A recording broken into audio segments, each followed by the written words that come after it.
चलिए ठीक है, जितना भी याद किया ठीक है और एफर्ट करिए। आगे चलते हैं, भी पूछने कुछ ज़्यादा है नहीं, अब आप लोग सब कुछ याद करके आए। प्रांजल विषय ने पूछा तो प्रांजल बता दो तुम हमें। आप प्रांजल हमें बताओ,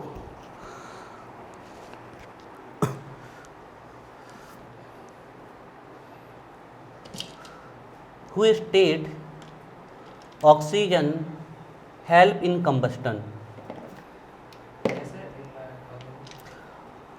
who state oxygen help in combustion? Yes. लेवोइजर। ठीक है, चलिए तो हमने लास्ट पढ़ लिया था आपका एलिमेंट्स। हमने सबसे पहले कल मैटर को पढ़ा था। मैटर डिफाइन करते समय आपको सब इतना पता होना चाहिए, एनीथिंग ऑक्यूपाई स्पेस, ऑक्यूपाई नहीं बोलना तो कवर स्पेस, आप ये भी बोल सकते हो, पोजेस स्पेस ये भी बोल सकते हो। Occupy space and having mass, ये दो वर्ड बस रख लीजिए मैटर के लिए। सेंसेस के द्वारा फील किए जाते हैं, वो एक अलग चीज़ है, वो ना भी बोलोगे तो भी चल जाएगा, लेकिन occupy space and having mass ये बोलना है। ये होते हैं मैटर। स्पेसिफिक यूज के मैटर को कहते हैं मटेरियल, ये बात आपको ध्यान रखनी है। Can see as well as feel, ये ध्यान रखना है। क्लासिफिकेशन ऑफ यूनिवर्स करें तो universe is made up of matter and energy. Energy we will study in thermodynamics. Matter पर further classified as physically and chemically. Physically, matter classified on the basis of physical state. Generally, three physical states exist in our nature. All the matters are exist in generally three physical states. Either they will be solid or liquid or gas. Two other specific state of physical state of matter are plasma and Bose-Einstein condensation state. Chemically, matters are classified as pure, substance and mixture. Pure substance are of two types. One is which are made up of same kind of particles or one kind of particles called elements. Elements may be metal, non-metal or metalloids. We study. Compounds still remaining to learn. अभी उसको हम पढ़ेंगे. Mixture are classified homogeneous and heterogeneous. तो अब हमारी next heading है compound. डालिए heading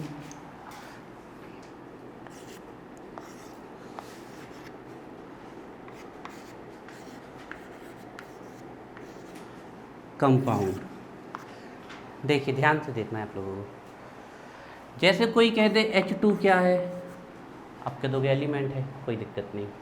आप इसको मॉलिक्यूल भी कह सकते हो, क्योंकि दो एलिमेंट के एटम मिलके ये जो ग्रुप बन गया, ये क्या है, मॉलिक्यूल। अभी हम समझाएंगे।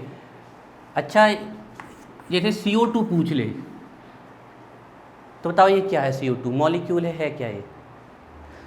ये भी मॉलिक्यूल है, ये भी मॉलिक्यूल है, लेकिन यहाँ पर एक छोटा सा फर्क है, ये दोनों मॉलिक्यूल है लेकिन कंपाउंड सिर्फ ए है।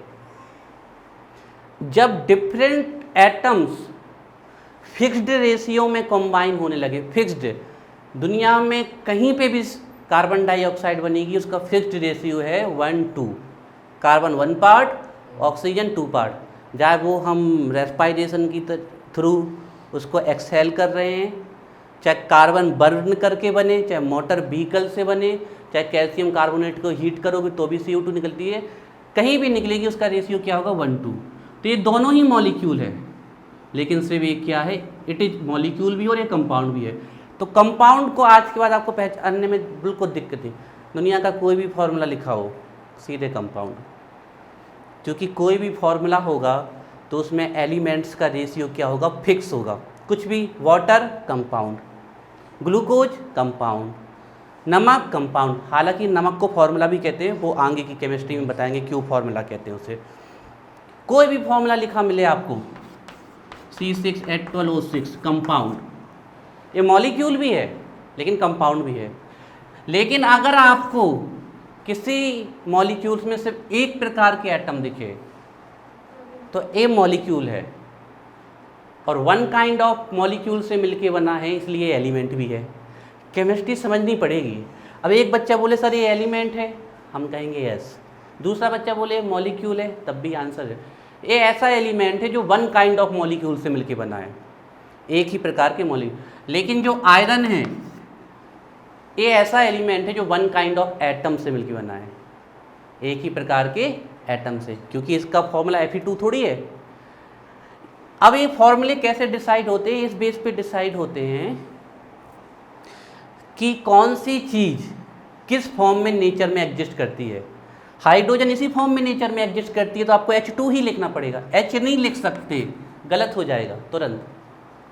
ऑक्सीजन O2 के फॉर्म में ही लिखनी पड़ेगी, क्योंकि इसी फॉर्म में नेचर एग्जिस्ट करते हैं। कोई बोल दे एक ऑक्सीजन लिख के दिखाओ, तो आप ऐसे नहीं लिख सकते, गलत हो जाएगा।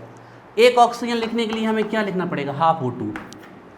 हाफ O2 मतलब कितनी ऑक्सीजन? एक। आप उस फॉर्म में नहीं लिख सकते। फिर आगे जाके आपको कहीं कहीं ऐसी ऑक्सीजन लिखी मिलेगी, इसको नेसेंट ऑक्सीजन कहते हैं, बाद में बताएंगे नेसेंट क्या होती है।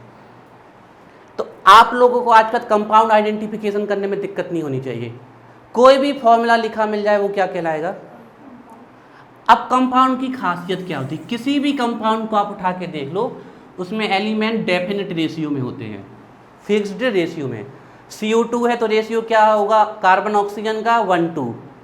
ग्लूकोज है तो कार्बन हाइड्रोजन और ऑक्सीजन का रेशियो क्या होगा? 6:12 या 1:1। 6 1 जा 6, 6 2 जा 12, 6। फिक्स रेशियो है 1:1 का। या फिर ऐसा बोल दो बड़े में आप, वाटर है तो फिक्स रेशियो होगा 2 पार्ट हाइड्रोजन 1 पार्ट। अरे समझे? अब इनको प्योर क्यों कहा गया है? प्योर इसलिए कहा गया है क्योंकि ये फिक्स्ड रेशियो में ही मिलते हैं। जब कोई चीज़ फिक्स्ड में मिली है तो वो इम्प्योर कैसे हो सकती है? ये बिल्कुल फिक्स्ड है कि 2 पार्ट वाटर होगा, सॉरी हाइड्रोजन, 1 पार्ट ऑक्सीजन, तब वो क्या कहलाएगा? वाटर। तो आज के बाद कंपाउंड रटना नहीं है। Definite ratio of elements in molecule called compound. कहीं भी आपका दुनिया का जितने भी फॉर्मूले वो हमारी किसकी कैटेगरी में आते हैं? कंपाउंड की कैटेगरी में। कंपाउंड और मॉलिक्यूल में एक चीज़ आज हमेशा याद रखना, मॉलिक्यूल, कंपाउंड भी मॉलिक्यूल ही है। ये मॉलिक्यूल है, इसमें और इसमें फ़र्क क्या है? सिर्फ इतना भी समझ ले दो आप लोग, ये दोनों ही मॉलिक्यूल हैं, लेकिन इसमें कंपाउंड सिर्फ एक कहलाएगा, क्योंकि कंपाउंड की डेफिनेशन ही है कि वो डेफिनेट रेशियो से मिलके बनेगा डिफरेंट एलिमेंट्स, सेम एलिमेंट्स वाला से मॉलिक्यूल कहलाएगा। तो O2 क्या है? मॉलिक्यूल। आइडेंटिफाई करके बताओ हमें। H2O2 CON2, इसमें से कंपाउंड कौन है?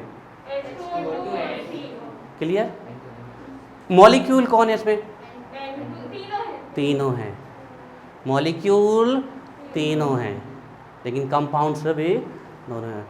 डिफरेंट एलिमेंट अगर फिक्स्ड रेशियो में आएंगे, ये हाइड्रोजन पेरोक्साइड है, कार्बन मोनोऑक्साइड है और नाइट्रोजन, तो डिफरेंट एलिमेंट अगर फिक्स्ड रेशियो में आएंगे तो वो हमारे कहलाएंगे कंपाउंड, और सेम एलिमेंट्स अगर आएंगे तो वो मॉलिक्यूल कहलाएगा। और यही मॉलिक्यूल्स एलिमेंट भी बनाते हैं। वन काइंड ऑफ एटम्स और वन काइंड ऑफ मॉलिक्यूल से क्या बनता है? एलिमेंट।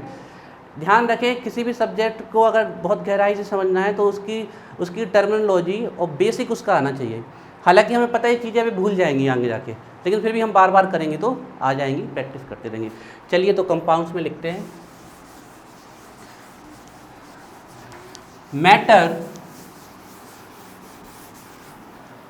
कंपाउंड में लिखिए matter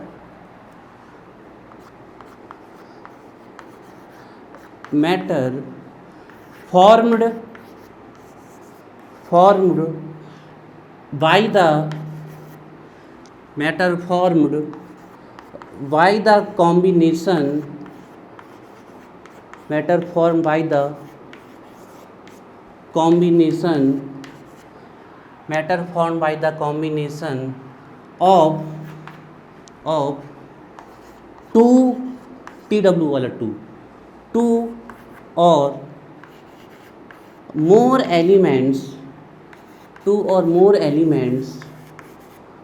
or more elements in fixed या डेफिनेट भी लिख सकते हो रेशियो अब ब्रैकेट में प्रोपोर्शन भी लिख सकते हो रेशियो की जगह, एक ही चीज़ है proportion and ratio. Matter form by the combination of two और मोर एलिमेंट्स इन फिक्स्ड और डेफिनेट रेशियो आर कॉल्ड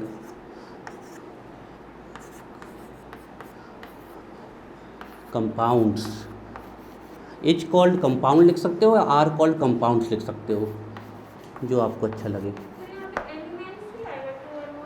हाँ, टू और मोर एलिमेंट्स, या आप टू और मोर एटम भी लिख सकते हो, क्योंकि एलिमेंट में वो कौन सी चीज़ है जो जुड़ेगी, अंदर तो उसमें एटम ही है ना एलिमेंट में, तो एटम ही जुड़ेंगे। अब जैसे हम ये पूछ लें H2, इसमें हाइड्रोजन है एंड ऑक्सीजन है, हाफ पार्ट ऑक्सीजन, मतलब 2 पार्ट ए है 1 पार्ट ए है, तो ये 1 पार्ट ही लिखा है ना। या फिर इसको देखो, थोड़ा सिंपल वाला बता दें हम, CO2 देखो, इसमें कार्बन कितना है 1 पार्ट और ऑक्सीजन कितना है 2 पार्ट, है ना आपका। अब एक कार्बन को अलग उठा के देखो, ये क्या एलिमेंट, ऑक्सीजन को अलग उठा के देखो तो ये भी एलिमेंट, लेकिन ये मॉलिक्यूल है और ये एलिमेंट है आपका। और एलिमेंट के अंदर क्या प्रेजेंट है, एटम्स, तो आप यहाँ एलिमेंट भी लिख सकते हो, एटम भी लिख सकते हो। ऐसा मैटर जो वन और टू और मोर टाइप ऑफ एलिमेंट से मिलके बनेगा फिक्स्ड रेशियो में, वो हमारे क्या कहलाएंगे, कंपाउंड्स कहलाएंगे। एलिमेंट्स भी लिख सकते हो, एटम भी लिख सकते हो, दोनों चीज़ ही सही है। हो गया, हाँ लिख लो कोई बात नहीं, आराम से लिख लो। एग्जाम्पल देखें कुछ एग्जाम्पल, जैसे कि वाटर, फिक्स्ड रेशियो है कितना, 2:1 का रेशियो है। और देखें CO2 कितना रेशियो है, 1:2, है ना। ग्लूकोज देखें C6H12O6 कितना रेशियो है, 1:1 जी। ऑल आर द कंपाउंड्स, ठीक है, लिख लो इनको। All are compounds as well as molecule, ये दोनों कंपाउंड्स भी है, मॉलिक्यूल भी है।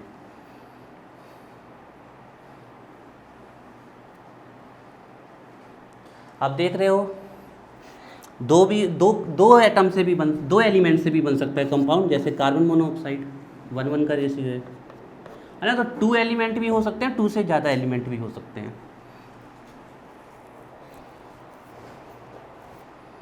लेकिन अगर हम यहाँ N2 लिख देते तो फिर वो गलत हो जाता, क्योंकि N2 मॉलिक्यूल है, that is not a compound, उसको हम यहाँ एग्जाम्पल पे नहीं लिख सकते थे, ठीक है, ये ध्यान रखिएगा। हाँ, H2O को मॉलिक्यूल के एग्जाम्पल में लिख सकते थे, बात समझ में आ रही है। इसको क्योंकि ये कंपाउंड भी है मॉलिक्यूल भी है, तो इसको मॉलिक्यूल के एग्जाम्पल में भी लिख सकते हैं, कंपाउंड के भी।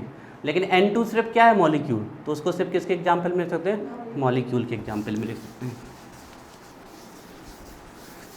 केमिस्ट्री यही एटम, एलिमेंट, इलेक्ट्रॉन को घुमा घुमा के ही बनी है, ठीक है। टाइप्स लिखेंगे,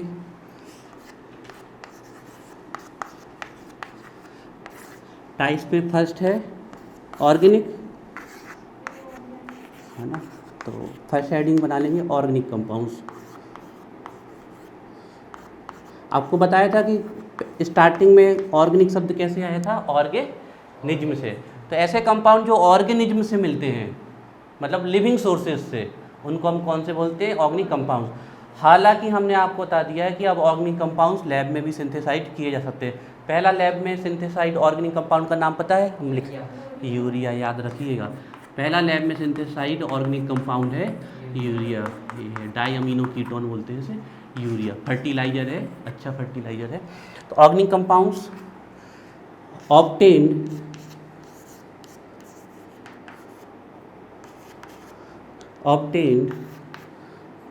from living sources, plants, animals, इनसे मिलते हैं, obtain from living sources. Example लिख लेते हैं, जैसे प्रोटीन। हाँ, तो क्या है ना, हम इनिशियली पढ़ रहे हैं, आपकी बात सही है, उसको नोट करके डाल देंगे कि now days organic compound, organic substance can also form in laboratory, उसको नीचे नोट करके डाल देंगे, ठीक है। ऑब्टेन फ्रॉम लिविंग सोर्सेज, जैसे कि protein, fats, oils, waxes, carbohydrates, ये सब चीज़ें आपके सिलेबस में हैं। आप 11th में नहीं है, 11th में, ये 12th में है।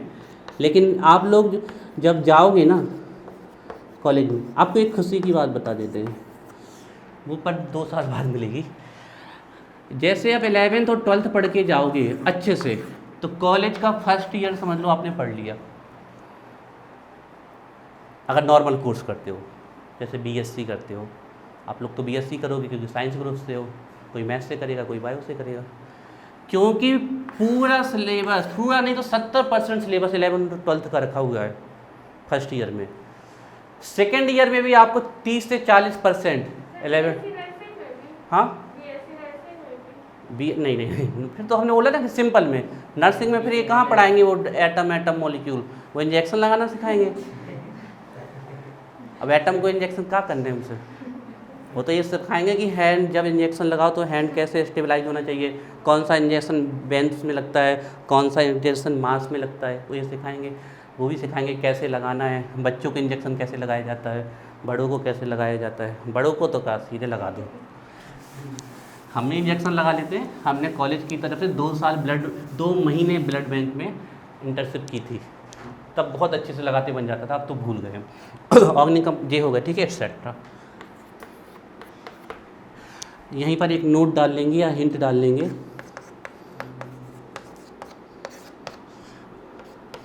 Nowadays organic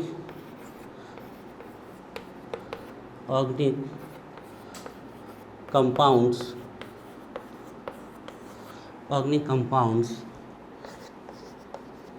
can also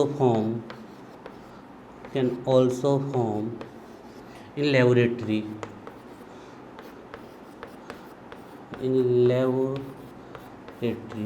nursing girls के लिए एक बहुत अच्छा कोर्स है, अगर आप लोग करना चाहें तो एक बढ़िया कोर्स है, अगर किसी को हॉस्पिटल लाइन अच्छी लगती हो तो। नेक्स्ट डालिए इनऑर्गेनिक कंपाउंड्स। वैसे तो गर्ल्स के लिए सभी जॉब अच्छी है, लेकिन हम अपना नज़रिया बता रहे, वो इसलिए नहीं कि आप लोग गलत नज़रिए से लें, जो हमें फील होता है बैंकिंग, टीचिंग और डॉक्टर्स की लाइन, मेडिकल लाइन, ये हम बेटर मानते हैं, और बैंक और पोस्ट ऑफिस की। और फिर इसके अलावा अब आप लोग समझे जैसे कि इंजीनियरिंग का वर्क हो गया, ये भी ठीक है, लेकिन जो फील्ड वर्क होते हैं ना, ऐसा नहीं कि गर्ल्स स्ट्रॉन्ग नहीं, बहुत स्ट्रॉन्ग है, वो हमारा नज़रिया है, गलत भी हो सकता है। Inorganic compound obtain from non living sources.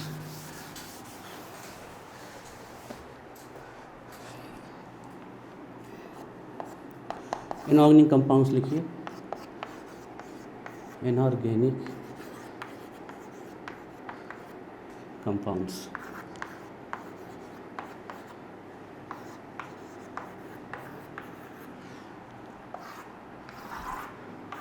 देखो इसमें इन लग गया, ऑर्गेनिक जो ऑर्गेनिज्म से मतलब लिविंग से आए, इनऑर्गेनिक जो लिविंग सोर्सेज से ना आए। जनरली में पीरियोडिक टेबल की स्टडी करते हैं।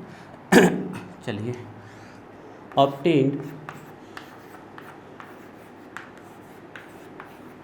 From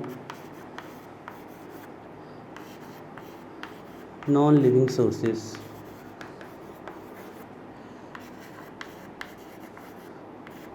obtained from non living sources.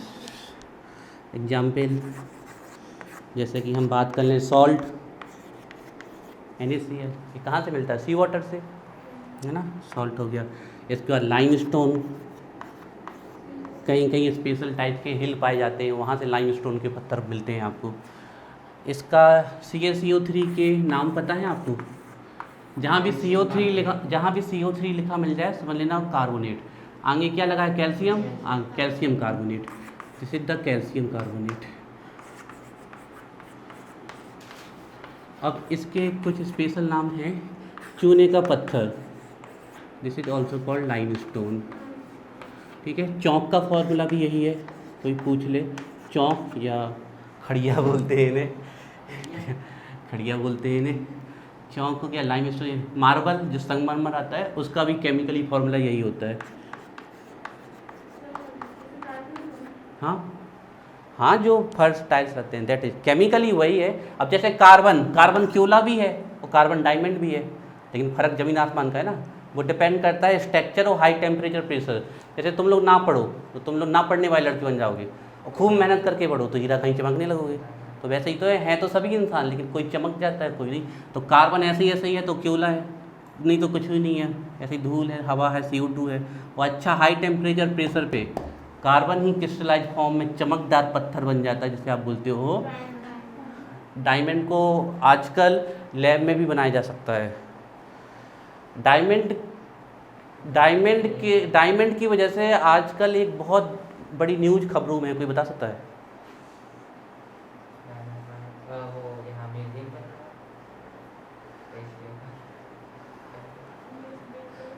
है। प्रोनाउंसिएशन शायद इनकरेक्ट हो सकता है। वक्सवाहा के जंगल इस समय बहुत ज़्यादा चर्चों में हैं। लगभग 2 लाख से ज़्यादा पेड़ काटे जाने वाले हैं। जरूरी नहीं कट जाएं, लेकिन गवर्नमेंट की तरफ से है कि काटे जाने हैं, और ग्रामीण और जो भी एनवायरमेंटल सोशोलॉजिस्ट होते हैं उनकी तरफ से कि मत काटो। वहाँ पर फॉरेंस की कंपनी आई थी, उन्होंने देखा कि वहाँ पर बहुत सारे डायमंड्स हैं, डायमंड्स। तो लोग कह रहे हैं कि डायमंड्स का यूज बहुत कम लोग करते हैं, और वो जंगल से तो सबका, वहाँ का ग्रामीणों का जीवन पानी चल रहा, प्लस जंगल से हम लोगों को भी फ़ायदा है। तो उस पर बक्सवाहा के जंगल इस समय बहुत ज़्यादा चर्चा में है, इसी डायमंड माइंस की वजह से। ठीक है, तो ये अब देखो क्या होता है। हम तो सपोर्ट में हैं कि ना हो, पेड़ जंगल रहना चाहिए, सीधी बात है।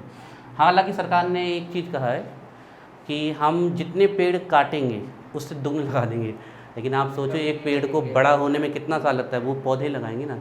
तो हमारा सजेशन ये है कि पहले वो 4-5 लाख उतनी बड़ी जंगल उगा दें, फिर 2 लाख चाहे ले जाएँ, ठीक है, पहले से ना काटें। और हमारा तो मानना है काटे ही ना।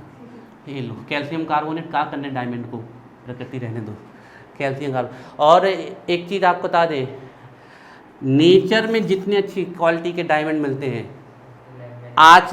आजकल बिल्कुल उतने ही अच्छे क्वालिटी के डायमंड लैब में बन रहे हैं। वही हम बोल नहीं रहे, फेंक नहीं रहे आप लोगों के लिए, ये हो चुका है। नेचर में जितने हाई टेम्परेचर प्रेशर पे कार्बन डायमंड में जाता है, आजकल ग्रेफाइट को उसी हाई टेम्परेचर और प्रेशर पे ले जाके उतनी ही अच्छी क्वालिटी का डायमंड बनाया जा सकता है।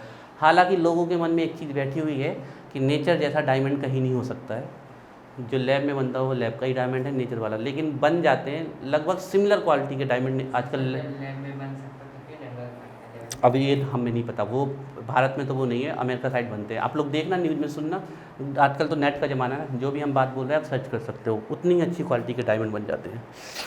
चलिए, ये नाम हम पूछे हम बता देना आज के बाद। लाइम स्टोन, चाक, मार्बल आर्बल का फॉर्मूला बनना चाहिए, ठीक है ना। जे नॉग्नी कंपाउंड हो गए, CaCO3 लाइम स्टोन, इसके इनऑर्गेनिक कंपाउंड्स में जिप्सम, ठीक है, जिप्सम का फॉर्मूला होता है CaSO4।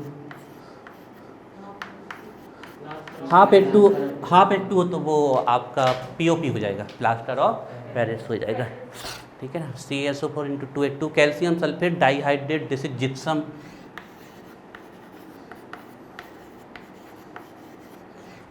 This is gypsum. आप लोगों ने कभी प्लास्टर लगवाया है? ना लगवाया हो, हड्डी हड्डी टूट जाती तो जो वो प्लास्टर लगवाते हो वो POP होता है, प्लास्टर ऑफ पेरिस। लेकिन जब वो सूख जाता है तो वो जिप्सम हो जाता है। कैल्शियम जिप्सम हो गया आपका, ठीक है ना। Washing soda, Na2CO3 dot decahydrate, this is a washing soda.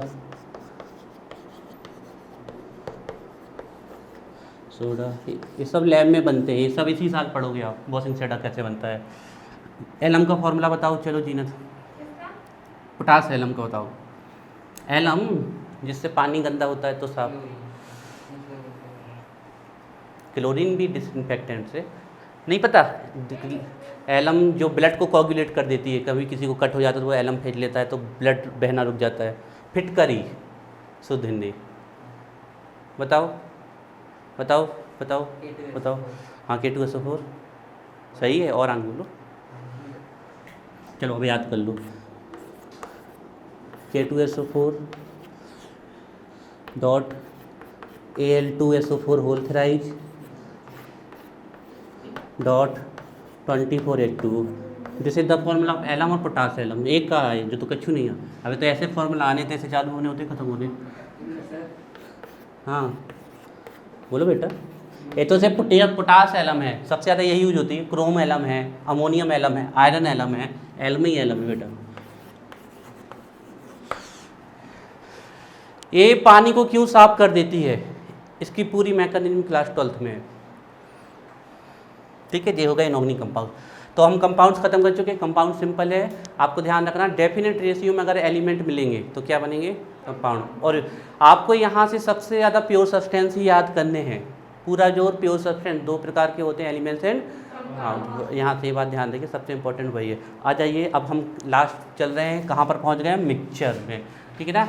अगर डेफिनेट रेशियो में मिले तो कंपाउंड, और अपन मिक्सचर तो जानते ही है, कहते हैं ना लाओ सब कुछ मिला के ले आओ खा लें, मिला दिया ना। मिक्सचर मतलब क्या, मिश्रण। एक नमकीन डायमंड को ले आया, दूसरा सूर्या को ले आया, तीसरा और कोई को ले आया, तीनों को मिला दिया मिक्सचर। एक ही नमकीन ले आओ, डायमंड या मिक्सचर हम अपने मन से नहीं बोल रहे भैया। हम यहाँ पर लिख दे नमकीन, पूछ ले कहा हमें नमकीन की इंग्लिश नहीं पता। मिक्सचर स्नैक्स बोल दो, चलो मिक्सचर है। नमकीन स्वयं मिक्सचर, उसमें नमकीन, उसमें सेवन जो बेसन का जो हो, मूंगफली हो, और दुनिया भर के स्वाद के लाने जो भी मसाले डाले हो, मिक्सचर। अभी क्या कोई डेफिनेट रेशियो में है क्या, इनडेफिनेट। तो कभी भी अगर एलिमेंट्स इनडेफिनेट रेशियो में मिले तो वो क्या कहलाएगा, मिक्सचर है। और डेफिनेट में तो ठीक है, डालिए हेडिंग मिक्सचर। अच्छा, नमकीन का किसी को शुद्ध बहुत पुराना नाम पता, एक बहुत अच्छा नाम है, बोलो तुम लोग बोलो, नमकीन को क्या कहते थे। हम तो जब जाते थे तो हम तो यही कहते थे, हम पापा जी साहब शाम को 1 रुपये देते थे, हम भगते हुए जाते थे लेने। किसी ने पान बहार गोली खाई तुम लोगों ने, हमने अपने ज़माने में बहुत खाई है। 1 की 8 आती थी हमारे ज़माने में। अच्छा वो वाली, हाँ खाई पान जैसी लगती थी। हम लोग तो 1 की 8। नमकीन का जल्दी शुद्ध नाम बताओ फिर आगे चले। सौंफ, चूड़ा, सुना। अरे हमें तो पन्ने में जाते हम कहते 1 रुपये को चूड़ा दे दो भैया। आजकल मांगना जाके तो कहेंगे कहाँ से आ गए हो। जी, अपनी भाषा थोड़ी बुंदेलखंडी है। डालिए हेडिंग, नेक्स्ट में आ गए हम। प्योर सब्सटेंस खत्म हो गए, मिक्सचर।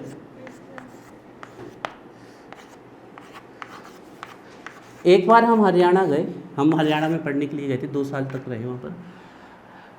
फिर वहाँ से लौट के यहाँ आए। तो पहले महीना भर 2 महीना तो हमारे जो टंग लैंग्वेज थी वो हरियाणा की थी, उसी लैंग्वेज में बोलते थे हम। फिर धीरे धीरे करके अपनी पन्ना की लैंग्वेज में आ गए। एक दिन भैया का फोन आया, बोले मौसम कैसो है, हमने की घुपू है। कहते कहा है, हमने कही घुपू है। हरियाणा में ऐसा ना बोल दे ना घुपू है, वो समझेंगी नहीं। बादल छाए, अपने यहाँ की लैंग्वेज में कुछ ऐसे शब्द हैं जो सामने वाले को बोल दो तो वो भग दे, वो डर के भग जाए, बोले घुपू है, भग दे वहीं से, क्या बोल रहा है। नहीं बोलते हो तुम लोग, हम तो बोलते हैं। घुपू मतलब बादल छाए। ऐसा ऐसे आप लोग देख रहे हो जैसे आप लोगों ने शब्द कभी बोला ना हो या सुना ना हो। नहीं सुना। चलिए लिखिए।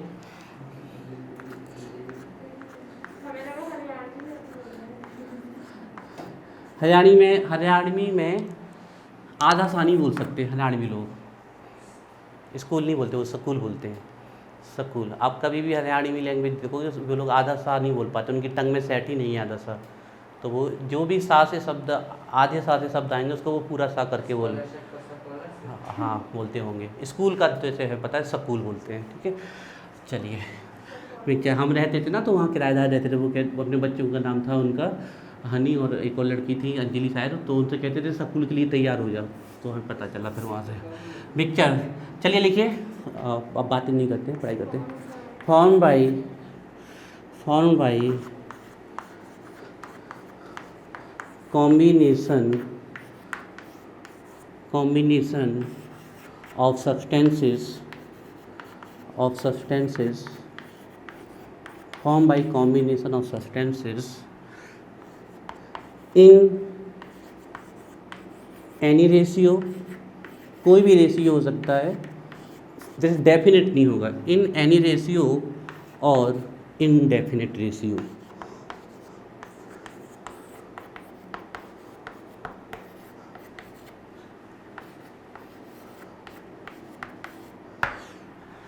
Form by combination